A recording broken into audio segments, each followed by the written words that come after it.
Thank you very much, Ben, and thank you to the AWF for inviting me here.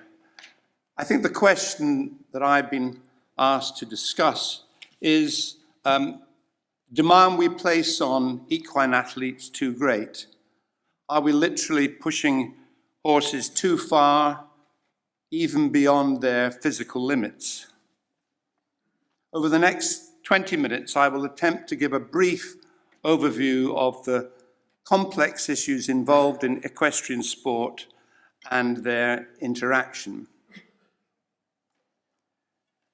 Different disciplines utilize different equine characteristics, and therefore risks vary considerably.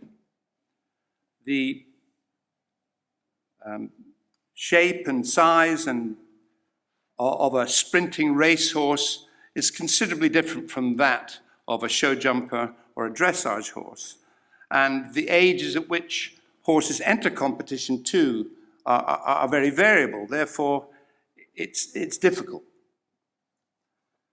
There are a variety of equine characteristics that we harness to produce performance in different disciplines. Not all of them would be useful in the horse's natural environment. And it has to be admitted from the outset that the major difference between equine and human athletes is that horses have little choice in the matter, and we can debate the morality of that afterwards. There is a driver to breed for athletic performance and for specific characteristics, often in an unnatural way, and with potential impact on equine welfare. However, sometimes there are unexpected consequences, and we're well aware of the very inbred nature of the thoroughbred, stemming from a few Arabian sires 300 years ago. But it's quirky. There's some reasonable anecdotal evidence from the United States on the racing thoroughbred, and certainly at least one, if not two, papers from on trotting horses from Italy, showing the link between osteochondrosis, that disease that we see quite commonly in equine joints, and top quality racing performance. So sometimes things are a little unexpected. We well recognize the risks of equine competition, that perennial question about racing skeletally immature horses. Some thoroughbreds on the flat will enter training for racing and race before they're 24 months of age.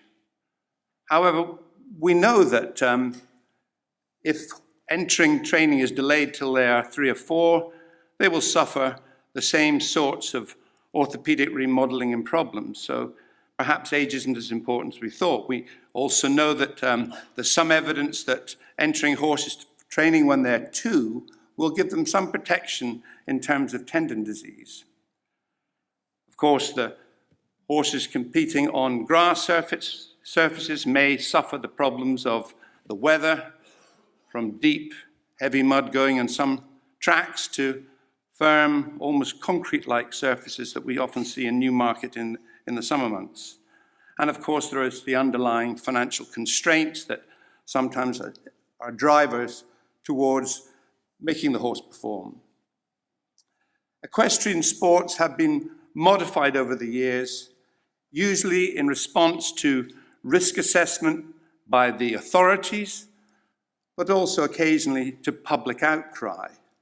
And good examples of these that Rolly's already mentioned, racing at Aintree, where the fences have definitely been modified to make them safer, and also in the cross-country on 3-day event courses, where there's been a real effort to try and improve the safety of these fences.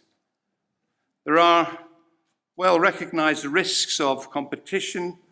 We're all aware of tendon and other soft tissue injuries, repetitive strain injuries causing osteoarthritis or other lamenesses. Here, just on the right, you can see that well-publicized fracture that Barbaro sustained in the Preakness, where he was favourite.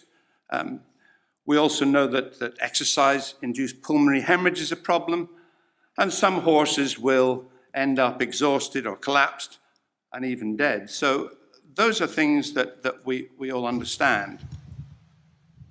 There's also a risk that horse owners, riders, or trainers may not be able to identify lame horses. One would hope they'd be able to see that this horse is lame. Or that they may choose to have the horse medicated rather than to rest the animal. And this certainly may be a problem at the less professional end of the sport. However, a close and transparent relationship between owner, rider, and trainer, the client, and the veterinary surgeon, a matter of honesty, should help mitigate against such potential abuse and misuse of the animal. And I think, again, as we've heard earlier this afternoon, it's this close relationship, this honest and transparent relationship, that is necessary to try and ensure that the welfare of the horse remains the cornerstone of what we do.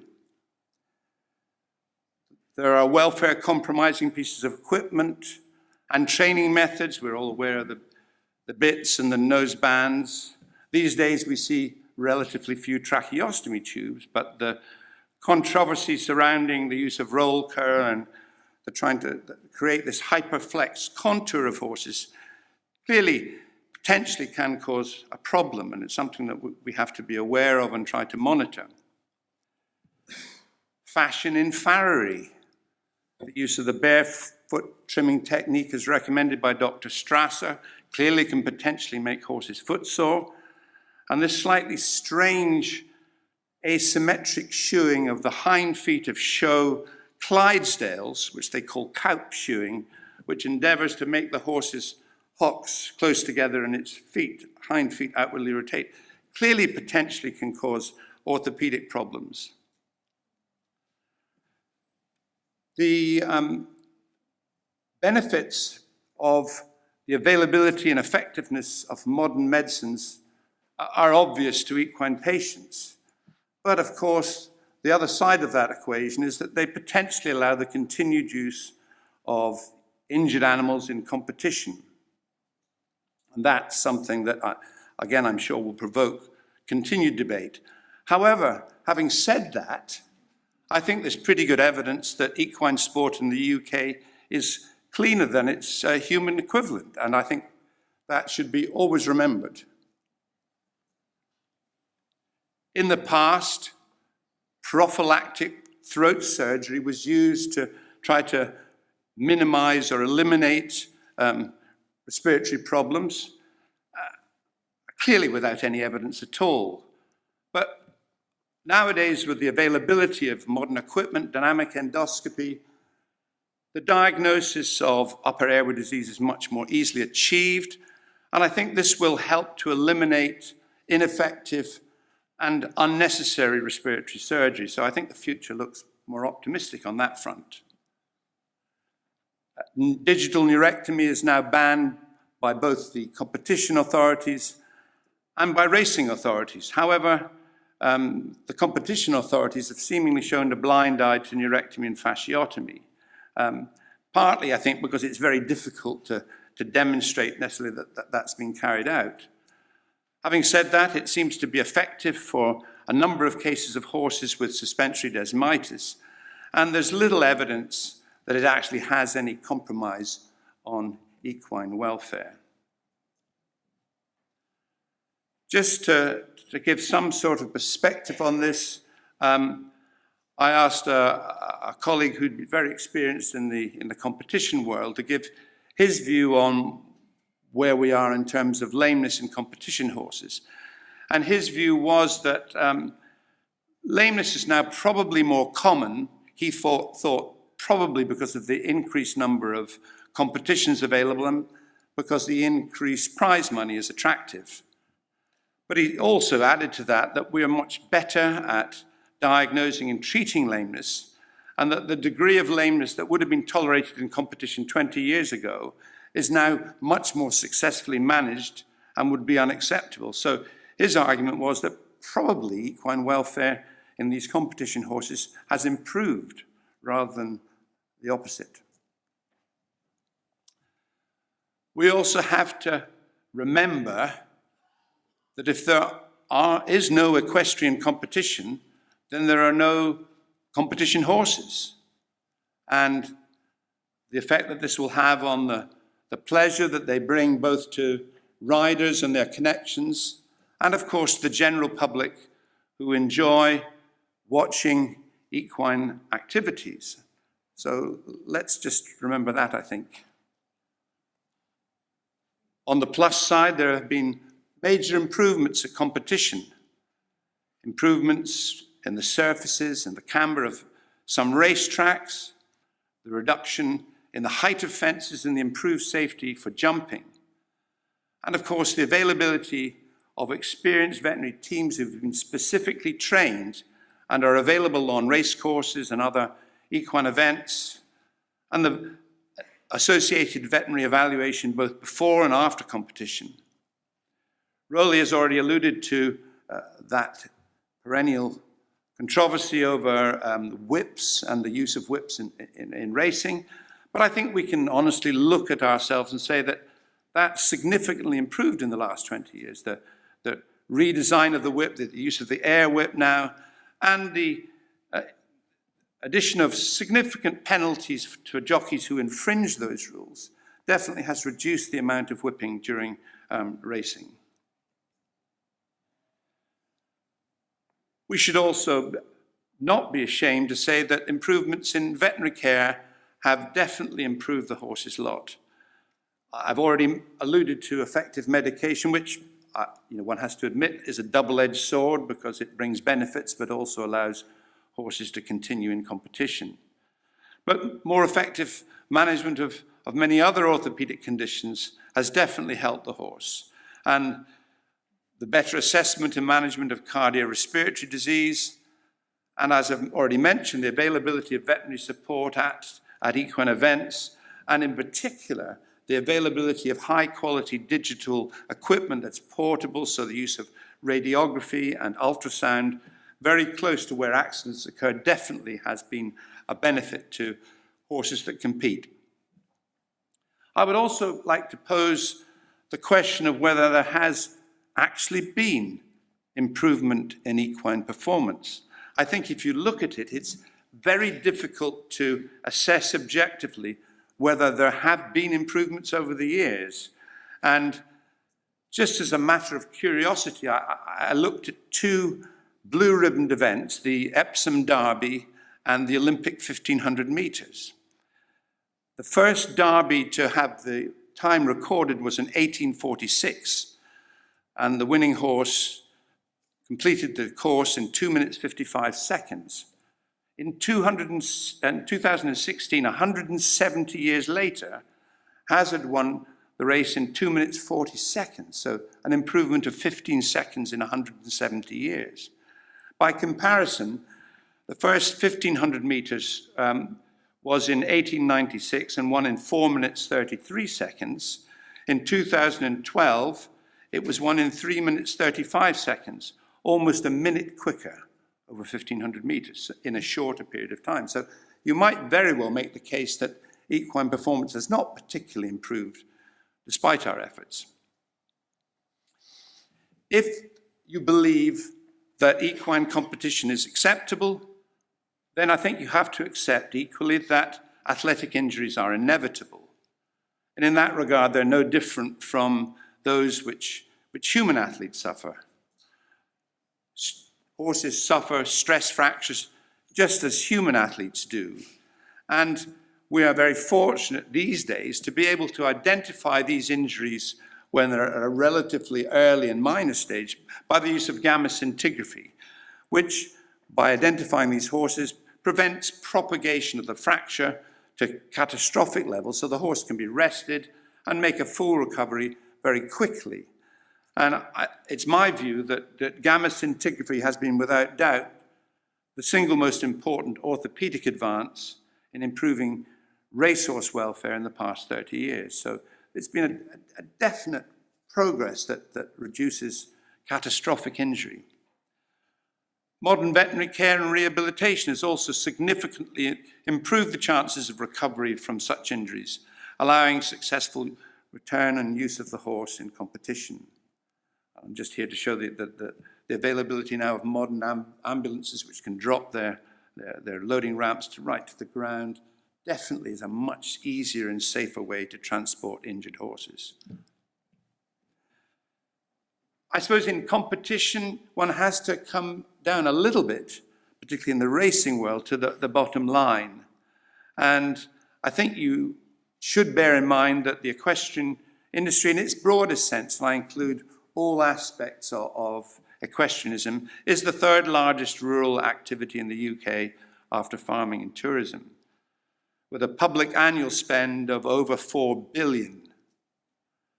Racing alone generated nearly 3.5 million in 2012. So these are significant numbers. And again, no justification, but just something that you need to understand when you consider the idea of competition in its totality.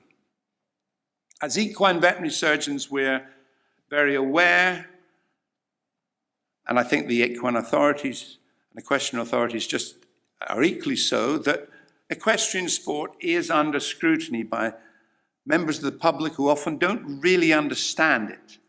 And of course, by those lobbies which I think are extreme and almost certainly anti-equestrian, but are there to try to reduce the pleasure gained from the use of these animals. And finally, I think, as in the conversations we've had in the last two speakers, we as a profession have a huge responsibility to bear in being the interpreter of the well-being of horses. I think we need to reclaim that ground. And I think it is by a conversation with clients, a better understanding, an honesty, and that we can try to sustain the well-being of horses that are used for our pleasure in competition. Thank you very much, and I'm very happy to answer any questions.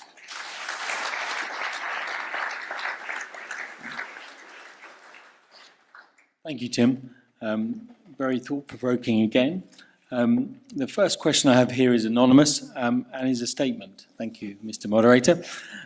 Human athletes choose to compete. We are forcing equine athletes to compete for human gain in certain cases where it is not in the horse's welfare interest. No question mark at the end. I think that's, it's a difficult moral. It's certainly a statement. Yeah. I don't know how it can be backed up. Because I'm not even sure humans aren't forced to compete when lame. I think the social, psychological trainer, maybe arguably national KGB pressures might be a bit more different. Some would say that safeguarding welfare, pushing horses for the benefit of the owner, are incompatible. Does the horse benefit if they have EIPH or need respiratory operations?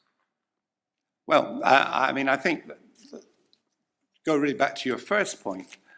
Those of us that have worked closely with horses or have ridden horses will clearly see that some animals genuinely seem to enjoy exercising, even jumping, which was not really part of a natural horse's repertoire, I suppose, in the steppes of Asia where it evolved. So I think there is definitely for some animals a distinct pleasure in competing. Were they being abused, used on behalf of the owner? Well, we agree that they have little choice in the matter, but that is really beyond our control unless we agree to stop using horses at all. And I think that whilst some owners may want to push horses perhaps beyond what is fair, that the arbiter of that situation is surely the veterinary profession, and it is by discussion between client and vet that we can just try to inform them and safeguard the horse in those circumstances. So another anonymous question. Surely pleasure gained from horses should not be our ultimate motivation. And where is mention of welfare? Well, again, I think you could argue that we shouldn't use horses for anything. And as I pointed out, if you extract competition from horses, you would actually get rid of a huge range of horses. And I think it's very difficult to divorce the concept that there is human benefit in a whole variety of ways from the use of a horse. If you remove that, then you might as well remove the competition horse, full stop. I agree, and I think, as vets, our job is to protect the welfare of the horse, and it's almost for society to have that debate, and we can contribute to it, but our true job is the guardians of that welfare as society allows. Dick has a question. Does the very fact that equestrianism is a sport mean that limits will always be pushed and there will be a price to pay, injury and ailments are inevitable? I think that's absolutely right, Dick. You can't ignore that. And as I said in my talk, human athletes, perhaps more knowingly than the horse, accept injury as an almost inevitable consequence of athletic endeavour. And like it or not, that happens in the horse. All I can say, and again, I repeat, is that our role is therefore to try to minimize that, to identify those animals that are more vulnerable, to remove those, to explain to owners why they shouldn't be using those, and to look after the well-being of horses if they sustain an injury during competition to the best of our ability. And I think it's difficult for us to do much more than that. When is hyperflexion a problem? Surely we should criticise all aversive riding methods, even without physical injury. Yeah, I mean, this is a bit like talking about the dog breeding scenario. It becomes a matter of fashion and things. And, as vets, I think we should try to push for as natural a conformation or action as we possibly can do. But it is inevitably fashion that drives things, and that's something that we can't completely control, although, my view is that I think these extreme things should be eliminated if possible. Jen asks, how do we objectively measure the enjoyment a horse may or may not experience during competition? If I knew that, I probably wouldn't be standing. I'd be a millionaire somewhere else. I think it's a very difficult, if not impossible, question to answer. But speak to people who have ridden competition horses, who have raced or who have jumped. You will have an overwhelming view that some horses really seem to thrive doing it. So how you make a more objective assessment, I really don't know. Improved whip design and use. Would we accept this statement from the National Union of Headmasters?